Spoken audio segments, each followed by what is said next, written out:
Hello, everybody. So, I did a video a few weeks ago. I think it was, I know it was Lorne's rant in court, which was amusing and bewildering to say the least.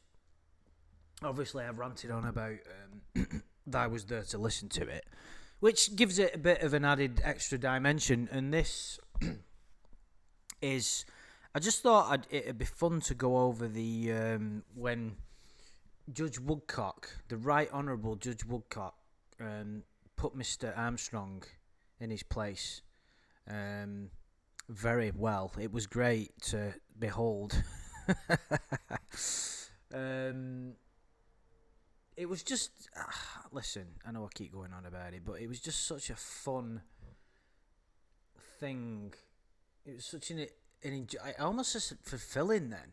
It was almost profound, and I've had some, really profound experiences in my life, as I'm sure you have. Not to trying to single myself out or anything, but all I'm trying to say is it's up there. Trying to explain that. Oh, fuck me, right? I was showing someone at work the other day, right, some photos from Boston, and I was flicking through the photographs, and Shin bought me as a novelty gift, right, a pack of Trojan condoms, the same ones that Lorne brought. So I'm flicking through the photographs, and there's a picture of me and Shin in this bar. You know where this is going, don't you? And the person I was talking to was female, by the way. And I'm flicking through the photographs, and there's a picture of me and Shin in this bar looking pretty cool, and then next minute just a picture of pleasure written on the pack. And I was like, oh, just forget that. And I had to explain.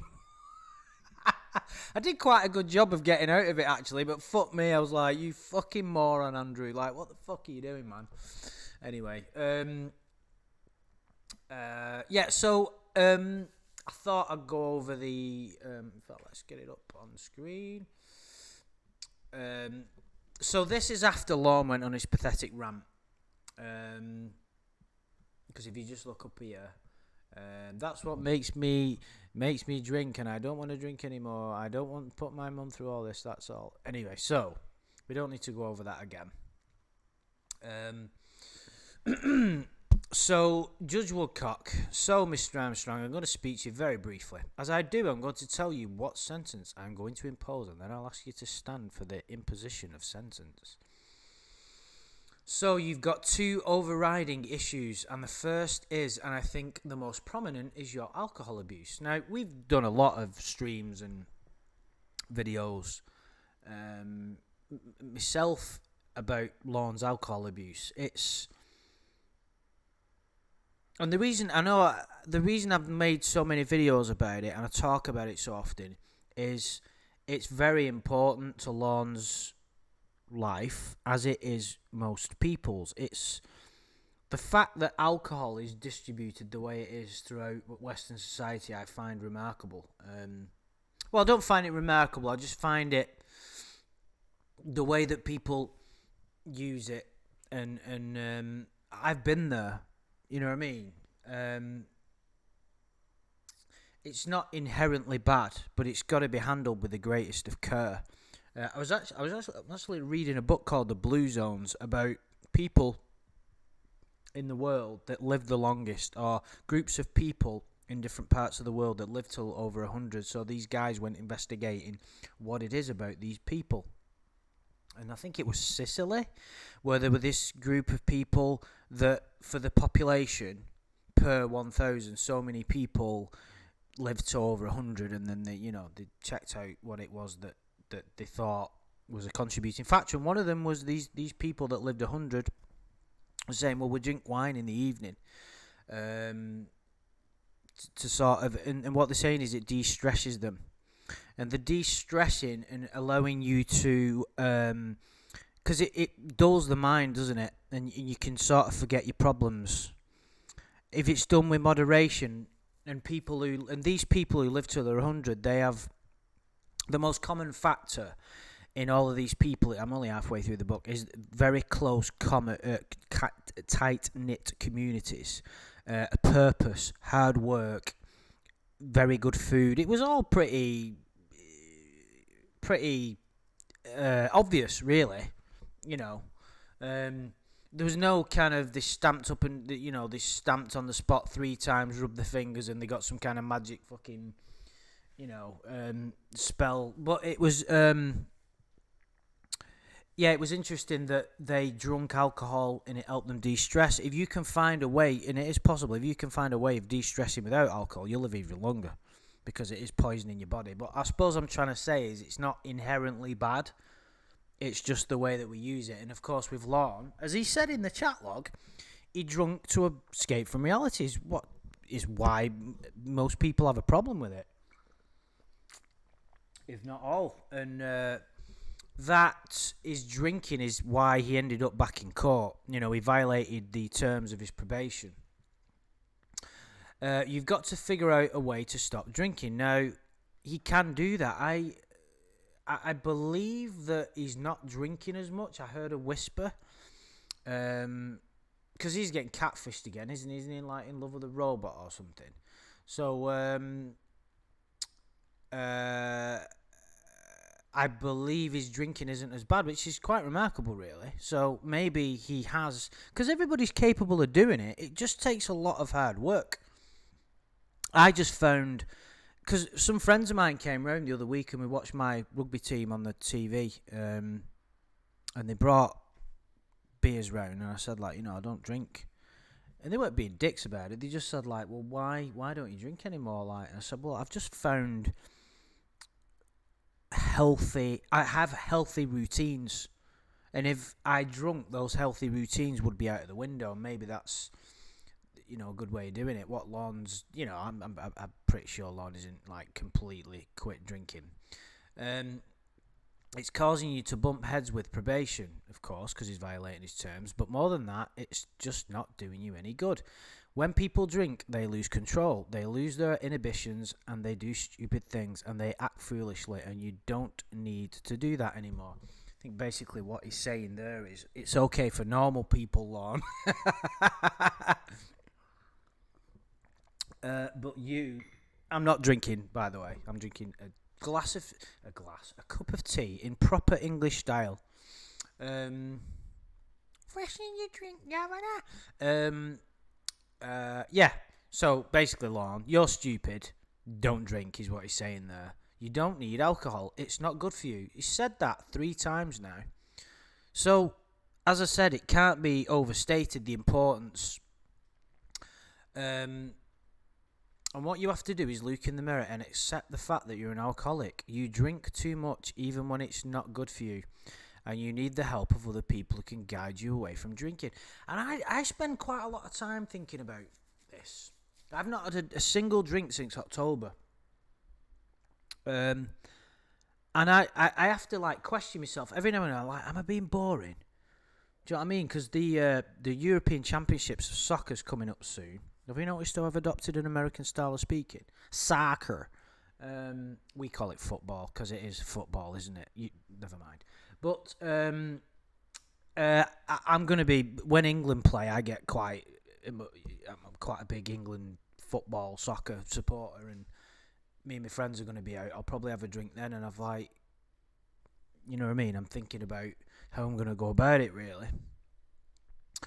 And it's a tough drug. It's a hard drug. There are a lot of alcoholics. Of course, it's a huge problem for so many people.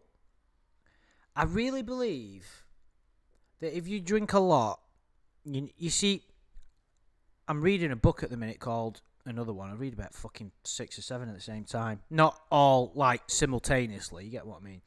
It's called The Road Less Travelled.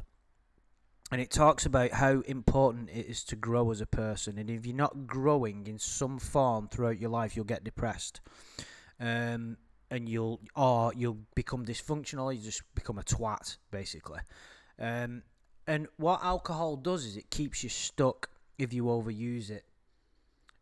I read some article once that said it's a spiritual inhibitor, hence the word spirit. And I really believe that. There's no shame in it. The shame is not accepting the help. Very true. At the end of the day, life is difficult. life is fucking difficult. That's the first word of the book, The Road Less Travelled. I'm going to make some videos about it and relate it to Lorne, by the way.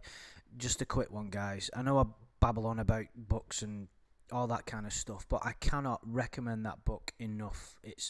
Please, if you're interested in that kind of stuff, it's really, really good. So that's the first thing you have to confront, your alcoholism. Of course it is, and we've said this all along.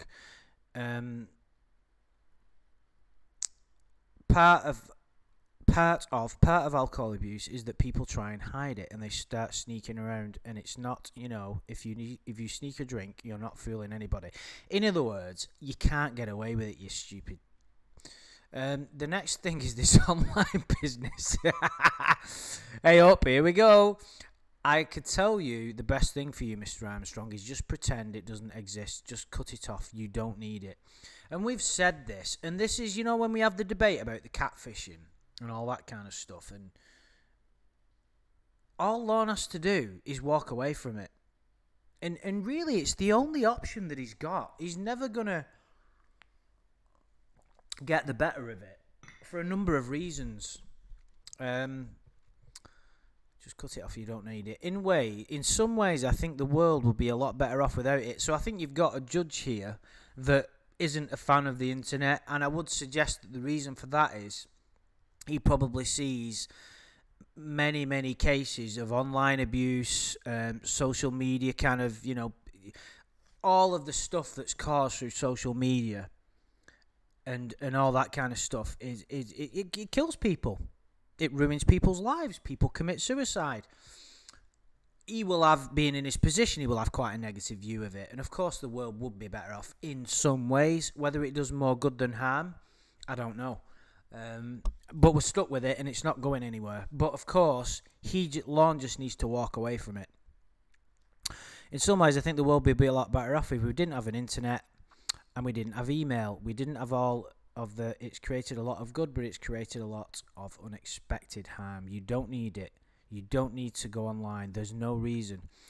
Of course, he's repeating the same points because he knows how important they are, and it's like, do you understand what I mean? It's like, you don't need it. You don't need it. He doesn't need it, but from Lorne's perspective, he kind of does.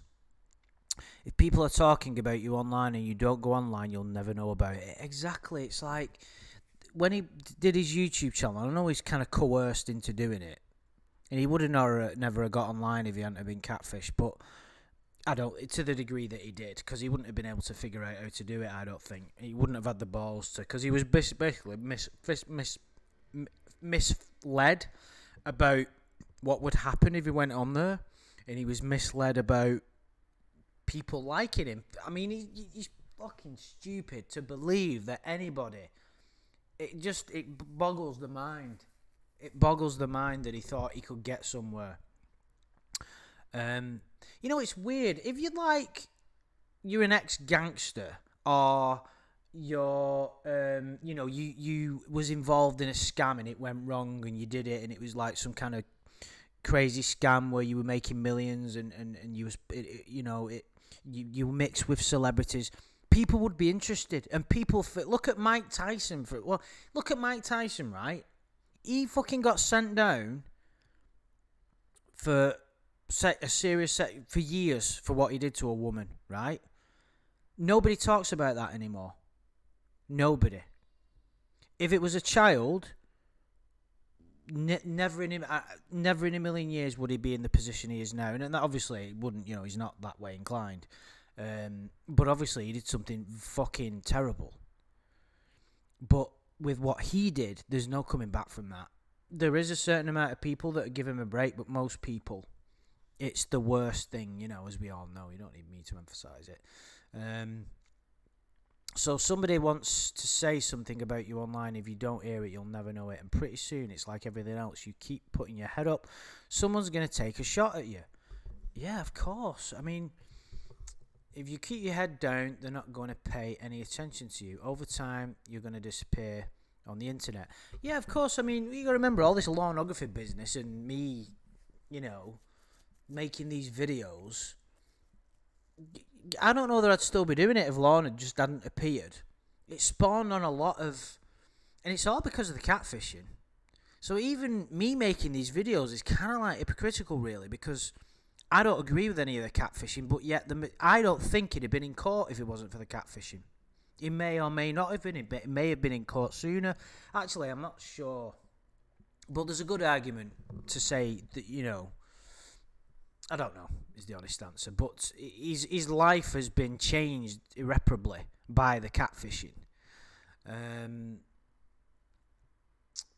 Over time, you're going to disappear on the internet. But if you rile them up, they're going to go after you.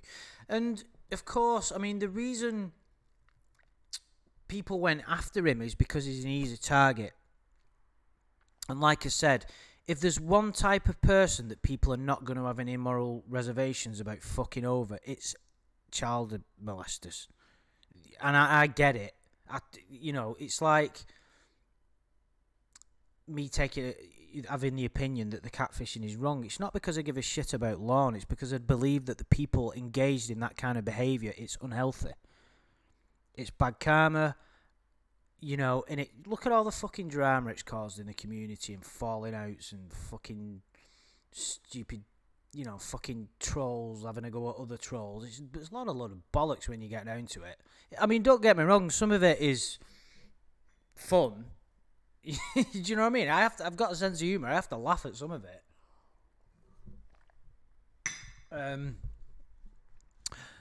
But, like, it's a bizarre situation. It really is very interesting. There's no talking to people on the internet. You're not going to convince them that you're a good person. It's not going to happen. Of course, they'll never meet you. They don't know you, and all they know about you is your criminal history. You're not going to suddenly change their minds. Oh, he tells me he's a good guy, so I ought to believe him. They're not going to believe you, and they think it's fun to provoke you. So just cut it off. Of course, there will always be people, always, that will go after him, that will never give him a break. Some people, because they genuinely, feel strongly about what he did.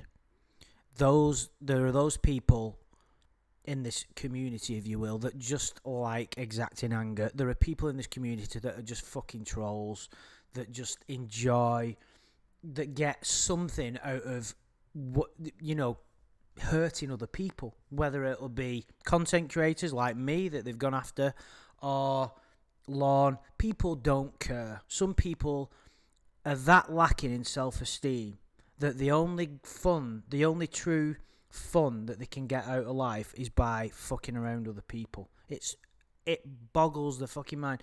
I put a part of a Noel Gallagher's fan page on Facebook, and he's releasing a best of the High Flying Birds, and I put a comment on that said, why is, just to try and, I knew that some people would have a pop. You can't even make a comment about a song. There's one of my favourite tunes that he's done, which is quite a special tune to me, around the circumstances when I first heard it, and it's not on there. And Noel has said previously it's one of his favourite tunes. So I put a comment. I said, "How is love is?"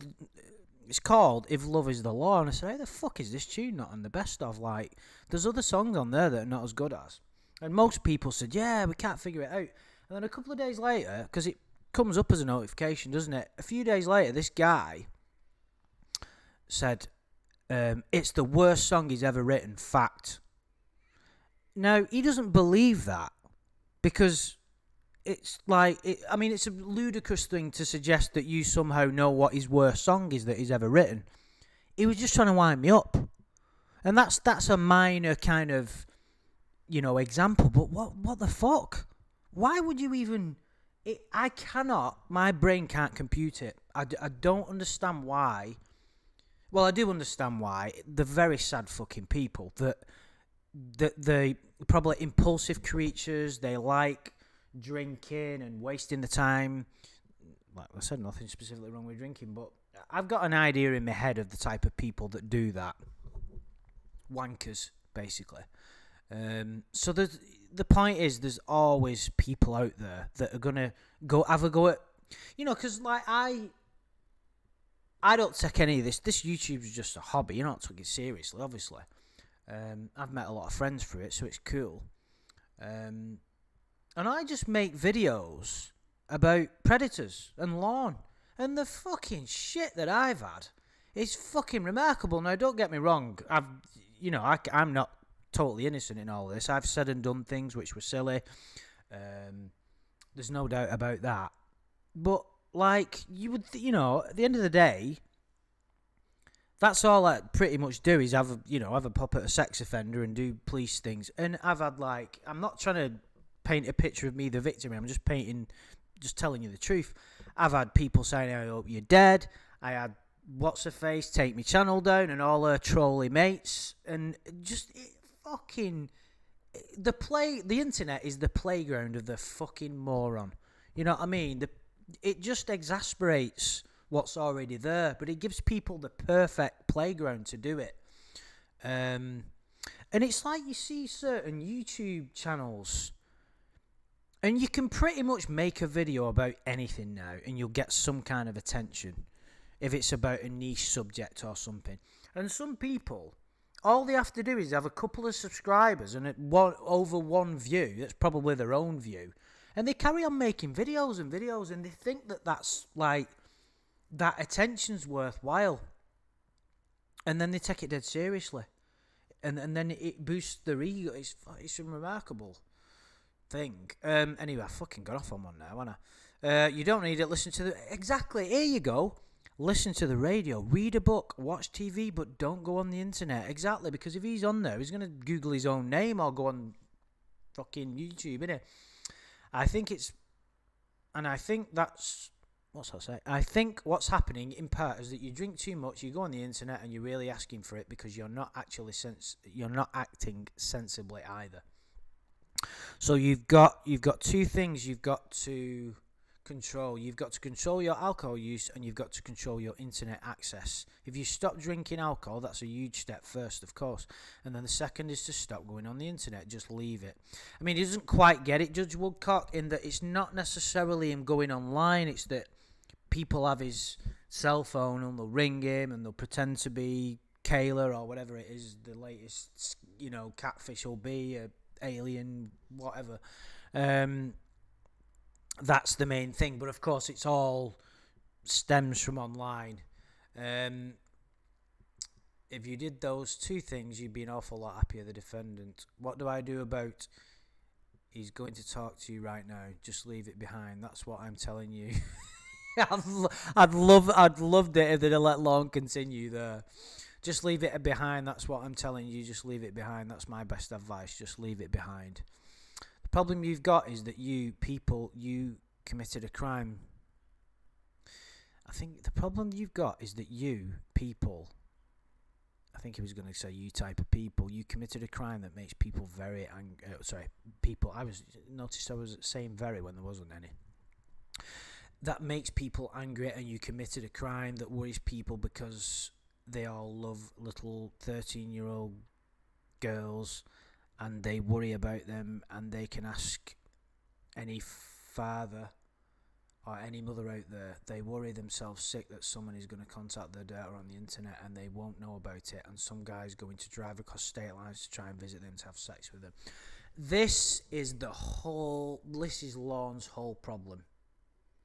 Is that he cannot, and it really goes back to when he did it, he can't grasp, or he won't, the gravity of what he did.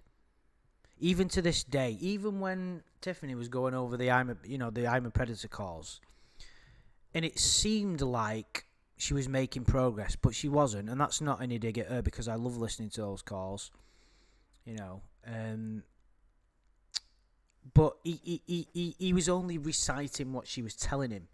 He can't grasp it, or he won't grasp it. He just cannot. It's just not in his reality, the gravity of what he did. I think it's because he doesn't see himself that way. And if he doesn't see himself that way, and he doesn't see the crime, he refuses to look at the crime for what it really is, then he's not going to see himself have committed such a serious crime. He even wrote it in his lawsuit, didn't he, and said that chatting online with a female is not such a terrible crime. He didn't just chat with a girl online. He physically and emotionally abused her and could have ruined a girl's life forever. You know what I mean? And he may have already done that with someone. We don't know. And of course, yeah, parents. To think that someone has the audacity to try and do that to another person's daughter. I get guilty, right, when I'm like talking to a girl and they're a bit younger than me. And I'm like, fucking hell, what must the dad think of me? Even some of my own, it's just a weird situation. Even when they're like fucking in the 30s or what, well, not in the 30s, but you know, like mid 20s. Because you're thinking, fucking hell, they're young, you know. Because I'm in mid, never mind. I sort of like Brent then. You know what I mean? But to think that you would, because I remember there's this girl at work, right, and she put on her Facebook, she's going out with this boss, and this boss is older than her dad. And what a strange meeting that. I mean, she's in her 20s, like this girl, right? So there's no legal issue. But you can imagine, like, oh, hiya, Dad, this is my new boyfriend. He's older than you. It just, what a weird scenario that'd be. I wouldn't be able to fucking do that. It'd be fucking weird. But anyway, never mind. That's something you did, and you're not going to change anyone's mind about it by going on and arguing with him on the internet, which is what he did. So just cut it out. If you keep doing it, if you keep drinking too much and you keep going on the internet, you're going to spend more and more time in jail. So listen to Mr. Turgeon. He's a very fine officer. He's a good officer and he's a good man. He can help you. But if you don't, if you start disobeying him and start lying to him, start sneaking around, he's going to turn into a police officer and you're going to be back here and I'm not going to be happy to see you. I assume it's his probation officer. Do you understand what I'm telling you, Lorne? Yes, sir. You'll stand for the imposition of the sentence. Defendant is hereby committed to the custody of the United States Bureau of Prisons to be in prison for 6 months. The cost of the incarceration fee is waived. I don't know much about that. The defendant is to be remanded to the custody of the United States Marshal. Upon release from imprisonment, the defendant shall be supervised release for a term of life. The defendant shall comply with the newly imposed standard conditions effective November 1st, 2016, and all previously imposed special conditions. The defendant shall also comply with the following additional conditions. 1. The defendant shall participate in mental health treatment as directed by the supervising blah blah. We don't need to go into that. In other words, he was kept under strict control. 3. The defendant shall not associated with right, so he's not even allowed to. Shall not frequent business established where primary product is alcohol, so no alcohol basically. Yeah, so they can pretty much do what they want to. And I like these conditions. I like the fact that his freedom is reduced so much. We don't do it in this country enough. You wouldn't believe what people get away with. 6. The defendant shall fully participate in sex offender treatment as directed by the supervising officer. The defendant shall pay or co-pay for services. Fucking right. The defendant shall submit to periodic random polygraph examinations. I mean, the reason he's probably not drinking is because he can't fucking get away with it anymore. He hasn't really got a choice. 8. The defendant shall not associate or have verbal, written, telephonic or electronic communications with a person under the age of 18. Fucking right. 9. Addition, blah, blah, blah, blah. Alcoholic testing. Mr. Armstrong, I must advise you with the right to appeal. In order to satisfy, blah, blah, blah, blah. Yes, sir, Your Honour. I advise that if you fail to timely file the written notice of appeal, blah, blah, blah, you've given. Do you understand? Yes, sir, Your Honour. I'm sure he said that last time he was told not to appeal. Is there anything further from the government? Your Honour, to the extent it needs to be noted, the probation office moves to dismiss charge 4. Any objection to... No, Your Honour, the court dismisses upon motion of the government without objection. I can't be bothered going over what that is. And then Lorne went down. Where did he say you're not the victim of your own crime? Have I missed that?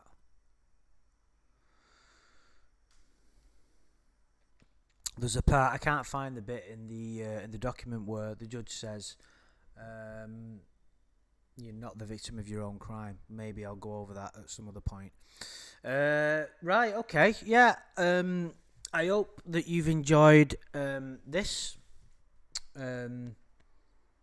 little bit of a trip down memory lane for me. Yeah. So yeah. Take it easy, guys. Speak to you later.